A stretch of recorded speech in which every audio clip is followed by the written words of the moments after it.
7 people did not survive the weekend, and 4,000 miles apart from each other, 2 American disasters unfolded at exactly the same time, and almost nobody watching the news realized both were happening together. One was a river in the Midwest that broke a record no one alive had ever seen broken. The other was a storm in the Pacific that never technically made landfall and still tore homes off their foundations. By the end of this video, you will understand exactly how both of these happened, why the warnings that were issued turned out to be accurate and still weren't enough, and why the numbers both of these places were built around no longer hold. Stick around, because the most important part of this story isn't the flood or the storm, it's what happens after, when the water goes down and the lights come back on, and everyone has to figure out what the old maps got wrong. Let's start in Indiana.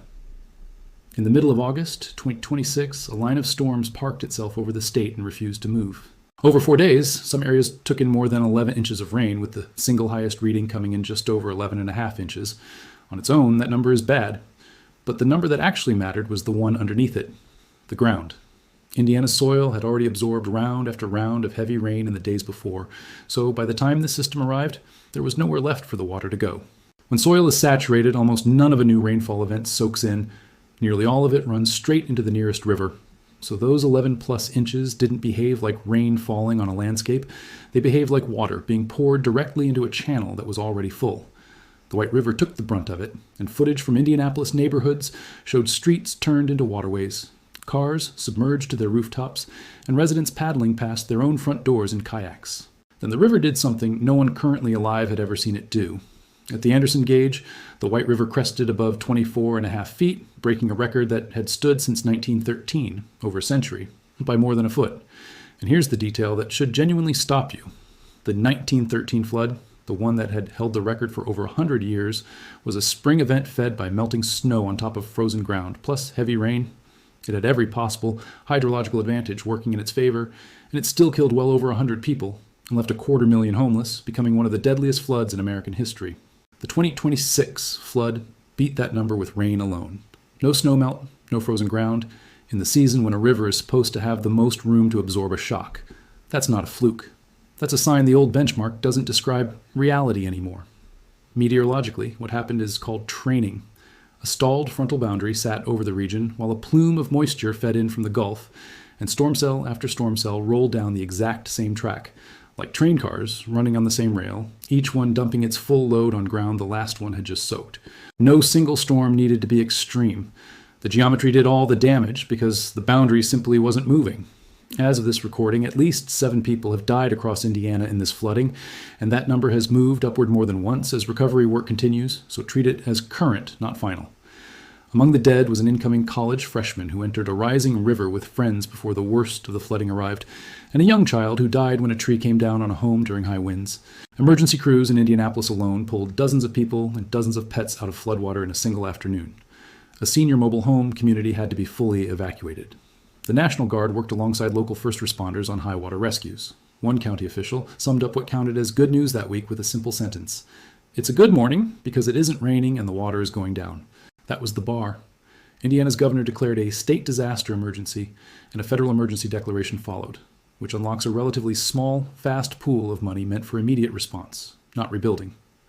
Getting to the larger recovery funding that actually pays to rebuild homes and infrastructure requires a formal damage assessment process that was still underway as this video was made. Until that number comes back, the emergency level funding on the table is nowhere near what a flood of this size actually requires. And this didn't stay contained to one state. The same system pushed rain eastward into Ohio, where crews carried out dozens of water rescues in a single night, and the flooding threat extended into West Virginia and Kentucky, turning an Indiana story into a regional one. Now let's go 4,000 miles west, to a completely different kind of disaster with an almost identical outcome. In mid-August, a tropical system strengthened into a Category 1 hurricane as it approached Hawaii's Big Island. It never technically made landfall. The center passed just offshore of the southern coastline. If you only heard the word Category 1 and the word grazed, you'd assume this was a minor story. It was not. In its heaviest bands, this storm dropped rain at rates of 3 to 5 inches per hour. Not per day, per hour, and mountainous parts of the Big Island ended up with well over 3 feet of total rainfall. When a storm slows down over an island, the rain doesn't spread out, it piles up in the same place. And that's exactly what happened here. County officials described entire homes swept off their foundations in rural communities on the island's southern tip. describing what one official called a literal river running through a town, taking structures with it. Search and rescue teams, including the National Guard and Coast Guard, worked through the night trying to reach people who had called for help and then gone silent because the flooding and fallen boulders had cut off the roads and knocked out the cell towers they needed to call back on. One person died in a storm-related crash on the Big Island. Over 100 homes were damaged or destroyed. Several bridges were destroyed or nearly destroyed. A section of a major highway collapsed overnight, cutting off access to one of the region's only hospitals. Nearly 200 flights were canceled or delayed across the state in a single day, and schools, courts, and government offices closed. But the story that actually matters most here isn't the wind or even the rain, it's the power grid. By the following morning, well over 100,000 customers across 3 islands were without electricity, and the utility openly warned that some outages could last months, not days. Here's why that word isn't an exaggeration. Hawaii's islands are not connected to each other's power grids, and none of them are connected to the mainland at all. When a storm knocks out lines on the continental U.S., neighboring states send convoys of repair trucks overnight. That option simply doesn't exist here. Every replacement pole, every transformer, every spool of cable has to arrive by ship or by plane, and mainland repair crews had to be flown in just to begin the work. 2 of the island's largest independent power sources were knocked offline by storm damage, and a 40-plus mile stretch of transmission line needed full assessment after falling trees took down dozens of structures along the corridor. That's not a scattered outage. That's a backbone failure, and on an island, nobody 2 states over can lend you their trucks to fix it. And a power failure this size cascades fast. Water systems that rely on electric pumps go down, so residents were told to limit water use to drinking, cooking, and hygiene only. Refrigeration for food and for medication like insulin goes down. The cell towers people use to call 911 and that responders use to find them go down too. Generators help for a while until they run out of fuel, and fuel arrives by ship as well. None of this is unique to Hawaii in kind. Every island faces this. It's only unique in degree because there is no road out.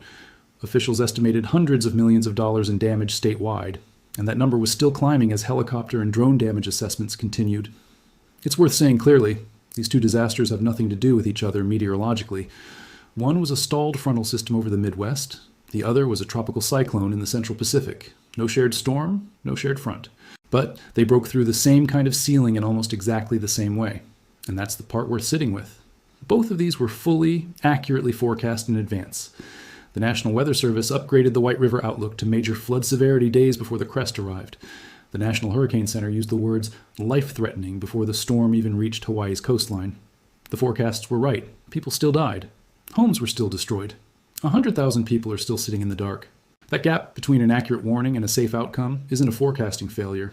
It's an infrastructure failure. It's a flood map failure. It's mobile home communities sitting in floodplains with no elevation buffer. It's a wind-based hurricane category telling you almost nothing about rain rates on steep volcanic slopes above a coastal town. And here's something worth understanding clearly, because it gets misunderstood constantly. A 100-year flood does not mean a flood that happens once every 100 years. It means a flood with a 1% chance of happening in any given year, calculated from historical records, on the assumption that the past is a reliable guide to the future. Every flood map, every levee height, every insurance rate calculation in a place like Indiana sits downstream of that assumption. When a 113-year-old record falls to rainfall alone, with none of the extra factors that set the original record, that assumption is exactly what's being tested, and it's failing the test. So where do things stand as this is being recorded? In Indiana, the water is receding, but the damage assessments that determine whether this becomes a full federal disaster declaration are still underway, and the current federal funding on the table is far below what a flood this size will actually cost to recover from. In Hawaii, over 100,000 people remain without power. Mainland repair crews are just beginning to arrive, and a hospital access highway remains collapsed. Both recovery timelines are measured in weeks, not days, and both events broke through numbers that infrastructure planners assumed would hold. If you want to actually prepare for events like this rather than just watch them happen to other people, it starts with knowing your real flood zone, not the one on an outdated map, because plenty of homes destroyed in Indiana this month were not in an official high-risk zone at all. It means having a battery or solar backup plan that can realistically run for weeks, not a day or two, if you live somewhere without a mainland safety net like Hawaii. It means understanding that a hurricane category number describes wind and almost nothing else, and treating any storm approaching steep terrain as a serious rain threat regardless of its category. And it means recognizing that historical weather records are a floor, not a ceiling, especially now. The people who lived through this didn't get an inaccurate warning.